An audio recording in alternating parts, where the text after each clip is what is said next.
ఈరోజు మన రాజంపేటలో అయితే క్రాకర్స్ కలుస్తారని చెప్పి చిన్నపిల్లల నుంచి పెద్ద పిల్లల వరకు అయితే వచ్చేసారు మామ. అసలు మ్యాటర్ ఏంటంటే నవరాత్రి సిరీస్లో ఇది లాస్ట్ రోజు మామ. ఈ జనాలు చూసేదానికి మాకు దర్శనం అవుతుందా అవుదా అనుకుంటాం మామ, కానీ మాకు అమ్మవారి దర్శనం అయితే జరిగింది.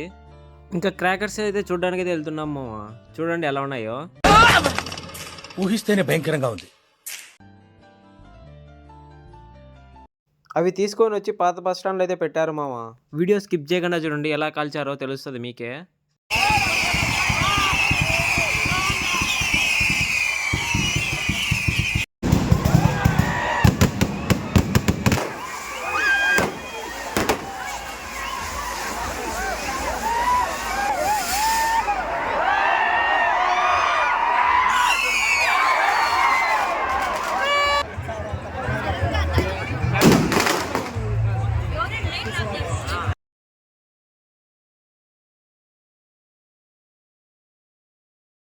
ఫుల్ వీడియో కావాలంటే కామెంట్ చేయండి మామ, ఫుల్ వీడియో అని. వెళ్ళే ముందు మన ఛానల్ అయితే ఫాలో అండ్ సబ్స్క్రైబ్ చేసుకోండి మామ.